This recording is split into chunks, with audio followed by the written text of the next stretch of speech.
Is it a struggle? Yes, we have to realize our strengths and our weaknesses. Hi, and welcome to Why Not? And I'm your host, Janice, helping others to reach their goals by providing inspiring topics with inspirational guests. Today, we're actually in Erie, PA. We're being hosted by CAM Television Community Media Access, so we're very happy to be here in Erie, PA. And we're actually going to speak to a guest from Erie. His name is Brandon Wyle. He is a licensed mental health therapist and also the director and founder of Open Eyes here in Erie, PA. Welcome to the show, Brandon. Thank you. Appreciate it. It's great to be here. Right. So first I want to ask you a little bit about what you do for a living. You're a licensed mental health therapist. So what exactly is that? Yeah, so I've been a licensed mental health therapist for probably about 7 years now. Okay. And I do some work for the Department of Veteran Affairs. Oh, great. And so I'm in suicide prevention, actually. And it's just, therapeutic services, counseling. And what I do with the Department of Veteran Affairs is crisis type of base work. Okay. And so we talk a lot about traumas and PTSD. We're there for our veterans.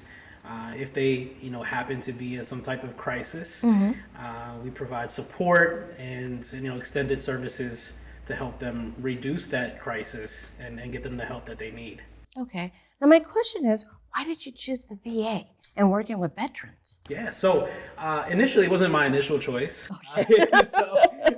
So I got into the field. Originally I was working with children and adolescents. That was a little focus point for me. So I really enjoyed working with that population. I was actually a behavioral specialist as soon as I graduated. And I had a friend who was at the VA and told me that there was a spot opening up and that I should consider it.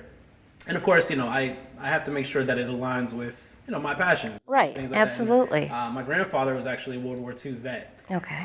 And so I often remember sitting on his lap and hearing all the stories that he would tell me. So I have like there was a passion for it. There was a passion for working with that population. It made me think of my grandfather. And if I could help other people, achieve their goals and get right mentally, then that's really where I wanted to take it. So there's a big difference between working with teens and now you're working with vets. Yes. And it sounds like a lot of the vets you've worked with are actually ones that either seen action or some type of military incident. Yeah. Absolutely. Yeah, there are combat veterans, and some who just experienced traumas, just being at boot camp or some other type of. It could be military sexual trauma, and that can occur across the board. So there's just a lot of things that we focused on, and also too, just as a mental health therapist, I've done some private work, and actually what I do as a therapist transitions into other areas of my life as well that I conduct. So it's just a universal property for me. It's really awesome. Okay. Well, today's topic is going to be about PTSD, but I do want to at least cover a little bit about your Open Eyes program first, real quick, and then we can get into the meat of PTSD. Absolutely. So Open Eyes is, I founded Open Eyes in 2014. Okay. And it's essentially a self-developmental program with a focus on diversity, equity, and inclusion. Okay. My personal story is I grew up, I'm biracial. And so growing up, I dealt with a lot of racial-based, racial-related issues. Yeah. I was always asked the question, what are you? Because people never knew I was always, racially ambiguous. Right. And so it was just a lot of, and that's actually where the mental health played into, because I didn't feel like I was a part of anything. So it kind of, everything that I do is always like full circle. It has its part. And so I wanted to, as I got older and I got into adulthood and started to become more comfortable with myself, as I was getting ready to graduate with my master's degree, I realized that I wanted to do a program based off of, diversity, equity, and inclusion, or DE&I, as we like to call it for short.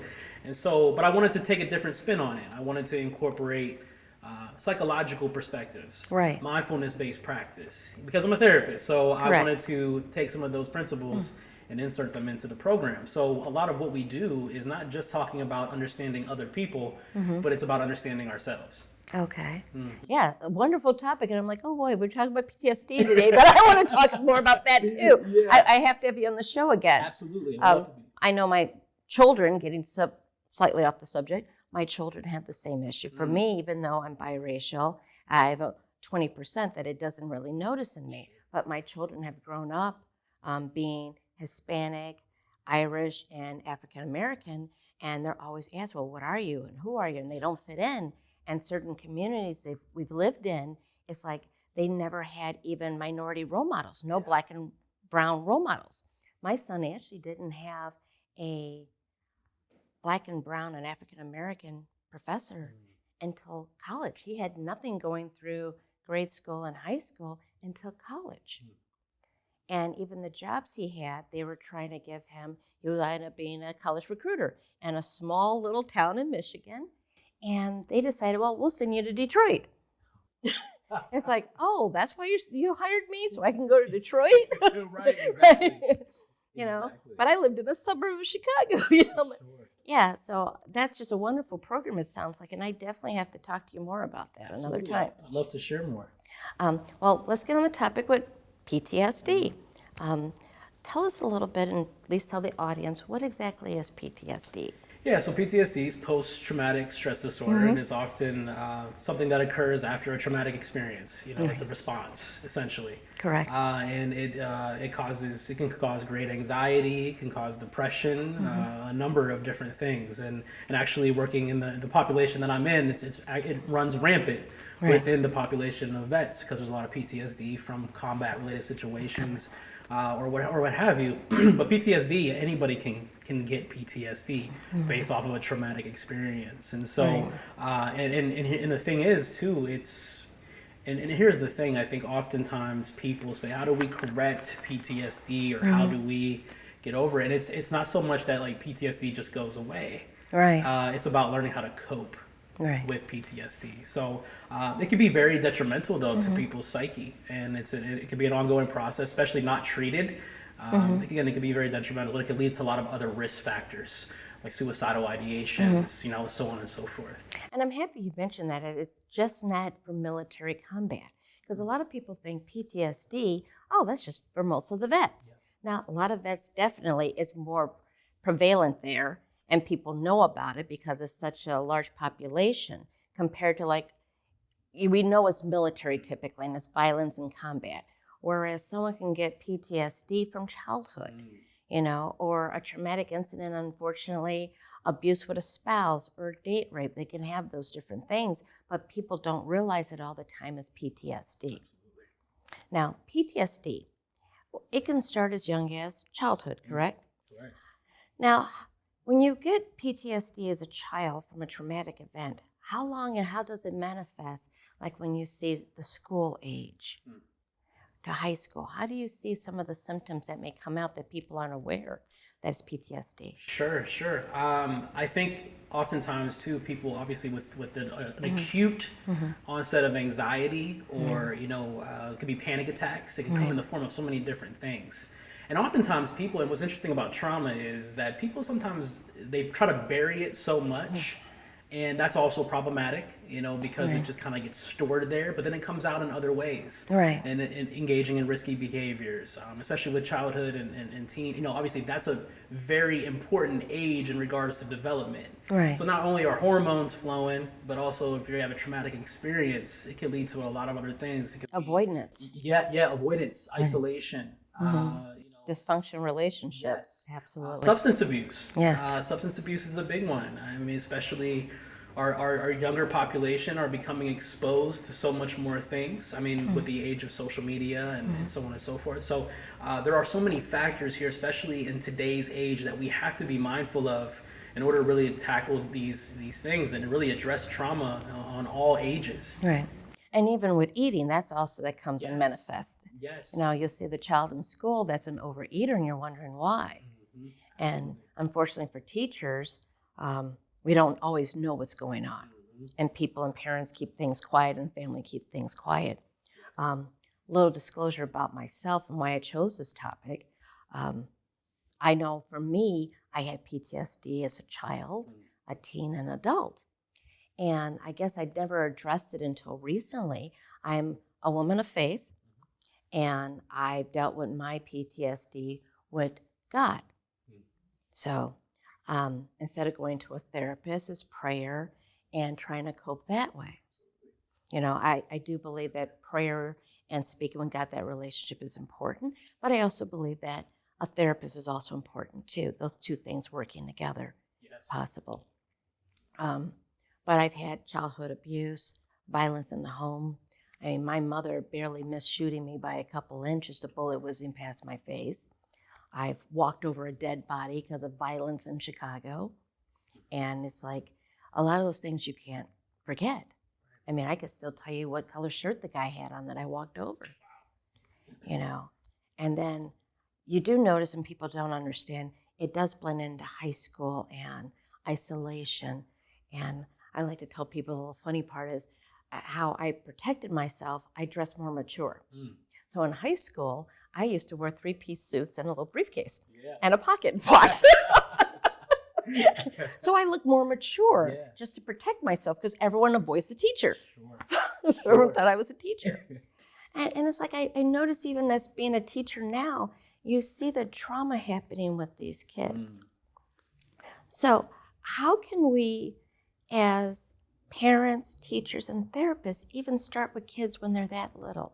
Right. What are the, you know, we went over the signs. How can we help them? Yeah, and I think, you know, it's such a loaded question because it's especially with kids, it's hard sometimes to pinpoint those things because that's also in a stage of social emotional development. You're trying to get, you know, talk to kids to get them to express themselves. Right. And self-disclosure as well. I have a son. He's 5 years old, and one thing that I always encourage parents to do, one thing that I always encourage, you know, teachers to do is we have to get on their level. We have to talk to them and just help them express themselves because they do express themselves in different ways. Right. It could be, sometimes we get frustrated with kids because they might just be crying or just like, what are you crying for? Stop doing that. Especially with males, stop crying. You're a little boy. You know, stop, man up. No, man up. Man up. Yep. And it's completely detrimental. I don't do that with my son, and I try to be as mindful of that as possible. Like, it's okay to express emotions. For me, it's showing my son and I every day, just about every day. I ask him how his day at school was. I asked him to have him tell me what he did, and then I say, hey, how are you feeling? Are you happy? Are you sad? Are you excited? Are you anxious? Are you? And what's, you know, obviously explaining what anxiety is to him, and he'll say, I'm happy, or he says, I'm sad. And I'm like, what are you sad about? What happened today? And I think we just have to be more engaging with our children, and to really, and of course, it's hard to do that on all, because like you said earlier, sometimes parents or families don't always want to talk about certain things. Right. And so that might trickle over. So what do you do in those situations? Well, it's a hard situation to discuss. You know, what do you really do with those situations? I think as teachers, as therapists, as guidance counselors, with kids specifically, I think we have to get on their level a little bit more, and we have to interact, and we have to engage with them a little bit more effectively. And so that they can be able to express themselves and feel comfortable doing so. Because it's not easy, as adults, it's not easy to express yourself. No, it's not. Now, when it does come to kids and PTSD, now my opinion, something like bullying could be considered PTSD, or what's your opinion on that? I absolutely think so. Yeah, definitely. Self-disclosure, I was bullied as a kid, you know, so, and here's an interesting twist on trauma. Sometimes we put our traumas onto our kids. Yes. In fear of that they might go through the same thing. Right. I admittedly do that to my son, and I have to check myself because I'm like, I'm nervous. I don't want him to experience what I experienced. Right. And that's because of my trauma, and that's my insecurity. And I don't want him to go through what I went through, because I personally have had thoughts of wanting to kill myself multiple times over the course of my childhood and adolescent years. You know, that frightens me. I know the implications of suicidality in regards to just feeling suicidal. I know what kind of a dark space that is. And so we have to check ourselves as adults too, especially when we're raising kids. Right. Not put that onto them and create that anxiety, but we want to protect our children. You know, I feel like a good majority of parents, they want to protect their kids. We do. And I do. And I also think, though, it's also not just protecting them, but I also realize that we have to teach them how to be resilient. Yes. How to protect themselves. One of my favorite words. Yes. Resiliency is a you big got to part. bounce back. Yes. Right. And it's scary because it's a, and I'm not saying the world is all bad. It's not. But there are bad elements to it that we have to be real about. And we have to prepare our kids for those potential things, things from left field that occur that can impact them. Now, I like how you said that. We talked about how parents will project onto their kids or how they react. For me, self-disclosure, because of the childhood abuse, my father actually lined us up to shoot us. He was just upset with my mom, and he had the gun on the table. And I said at that point, after we actually had to talk her off the wall, my mom, but after that, I'm like, you know what? I want to make sure my kids, when I do have kids, good parent relationship and everything else. And unfortunately, like a lot of people have been abused, they wind up finding spouses that are abused.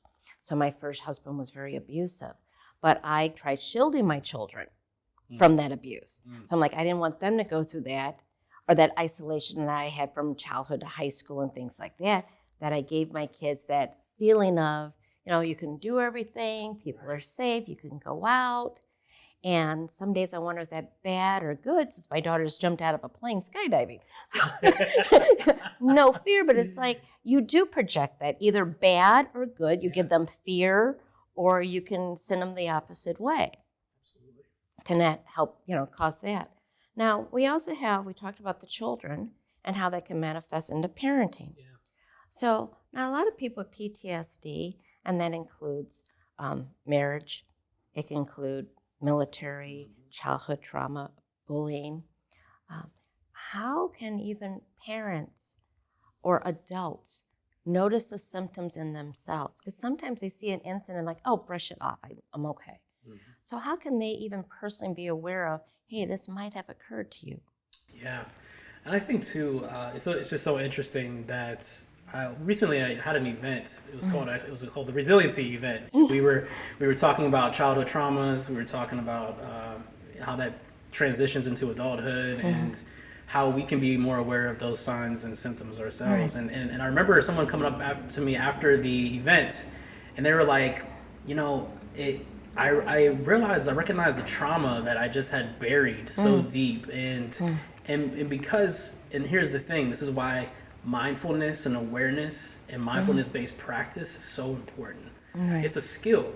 Being mindful is a skill, because there is a lot of things in regards to, like, even biases that we have about other people, biases we have about situations that we're not always mindful of. But if we practice that element of awareness, if we practice that element of mindfulness, it really can show a lot within us. Because a lot of things lie in the subconscious that we try to bury.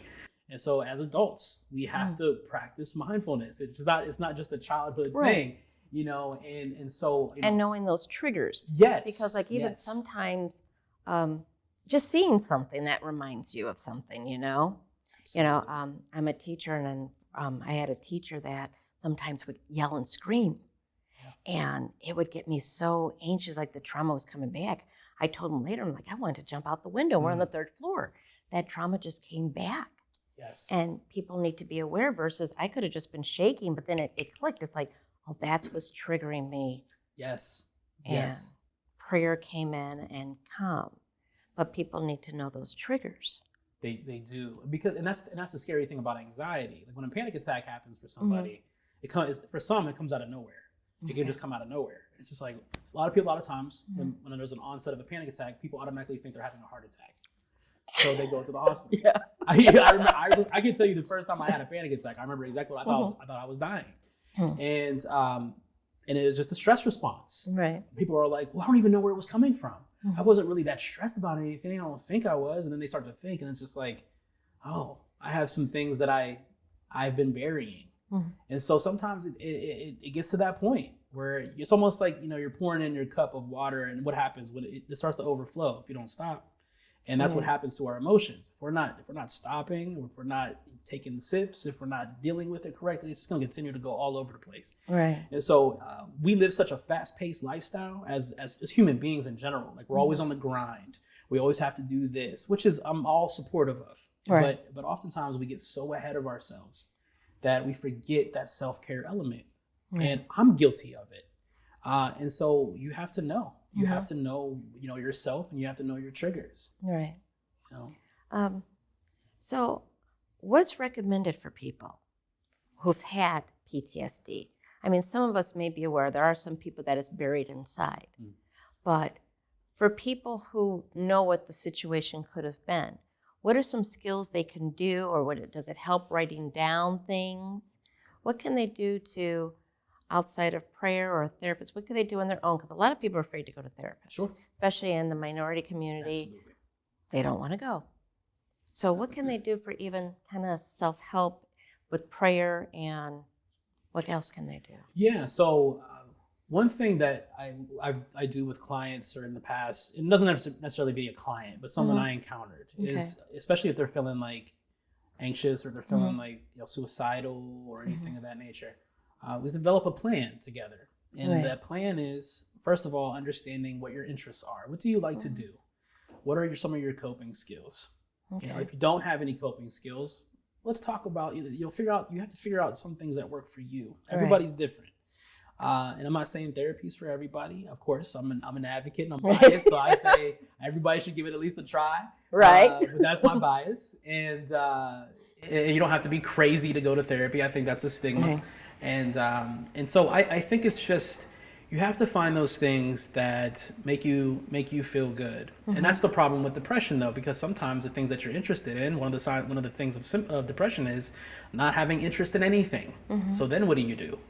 Right. So there's always a constant develop. You have to find the things that work for you as best as you can. And that might just be talking to somebody. It could be prayer. It could be just going for a walk. A lot of the times people say, I don't have any coping skills. I don't like to do anything. And then I'll rattle off a couple of things. Do you like music? Do you like seeing nature? Do you like going for walks? Right. Do you like looking at the night sky? Or rubbing a puppy? Or you like rubbing a puppy? And they're like, well, yeah. And I'm like, see, we think sometimes it's overthinking our coping skills. The things that we don't even think could be beneficial for us, we just overlook it. And good healthy ones versus coping skills with drugs or overeating. Exactly. Right. Because there are negative coping skills that are not good.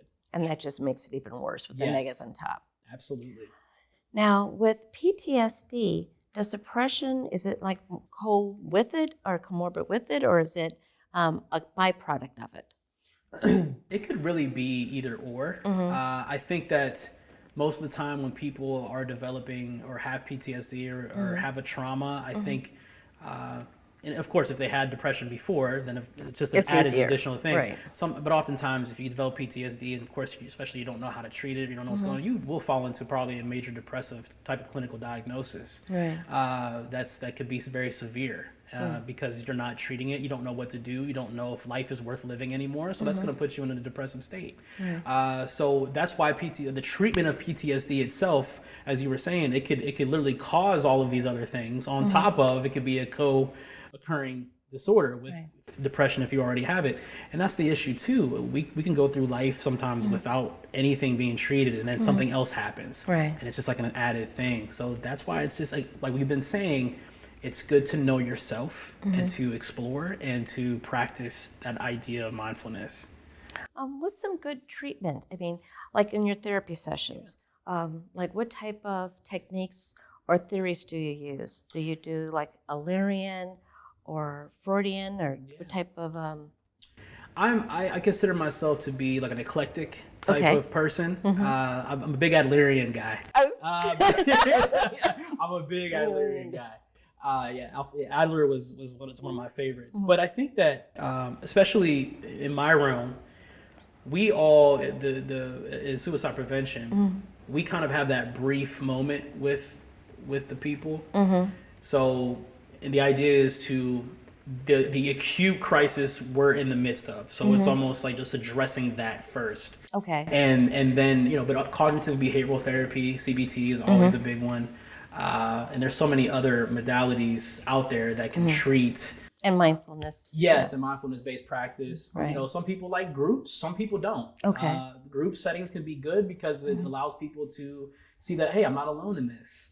Right. You share this and we can share stories and that's beneficial as well. So all of those different techniques, again, I think it's really just finding your tailor-made thing. And to do that, sometimes it requires a little bit of help and guidance from, it could be a spiritual advisor, it could be a therapist, it could be an educator, whomever, you know, but I always encourage people to at least try to identify that one person that you might be able to confide in a little bit. Right. Because it just helps to have some type of support. Correct. Support is essential. I think not even just from a mental health perspective, but just having support in general makes you feel good. So I always put that as a big part of treatment.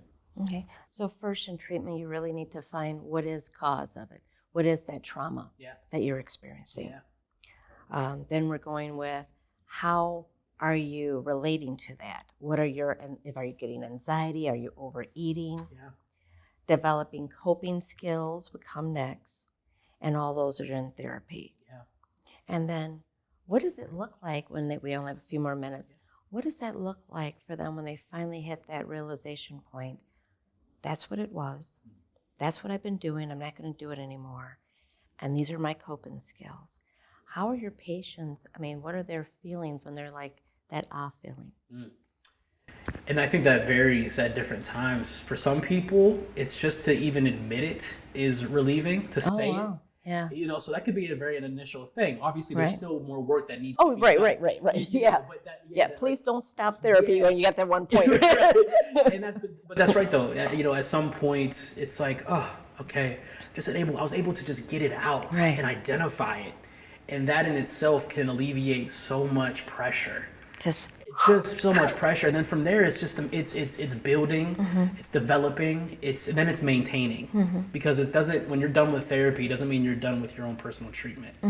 So it's an ongoing and a lifelong process. It's like Maslow's hierarchy of needs, self-actualization. We never stop evolving, we never stop transcending. So it's an ongoing process. Is it harder for people, we got 2 minutes, is it harder for people when they realize they had this trauma? Is it a lot of people that it's just too much to bear and they can't handle it? Sometimes, yeah, absolutely. Sometimes just admitting it, I said it can go either way. People can feel really relieved, or it could just absolutely terrify them to have to admit that something that traumatic happened. Wow. And so because they have to relive it. Wow. And nobody wants, and not a lot of people want to nobody really wants to relive a trauma. But for some, it's hard to even just verbalize it because it makes it real. Right, the real word. It makes it real. So that's why people keep to themselves, because if I don't say it, then it's not as real as it is. Right. So that's why the art of therapy is powerful, because just to even get to admit it is a part of the process and what that does for you. Right. I know for some things in my own life is like, okay, I hope that never happened, and we're not talking about it, we're not going to go look for it. Exactly. Leave that out. Yeah. So this was a great conversation on PTSD. Just enjoy having you as a guest. Thank you for having me. If you can, in 15 seconds or so, 30 seconds or less, can you just tell people what's your opinion on getting therapy? Yeah, of course, like I said, I'm biased. I believe in the power of therapy. I believe in the art of therapy. And I always say, just because we have to break the stigmas of mental health and understand that because you decided to go talk to somebody does not mean you're incompetent. It doesn't mean that you're weak. It just means that you're finally realizing, I need some additional assistance. And actually, it's empowering. So my recommendation is to go for it and not be scared and enjoy that manifestation and empowerment. Okay. Well, thank you very much, Brandon, for coming on the show. This is Why Not? And I'm your host, Janice. Good night.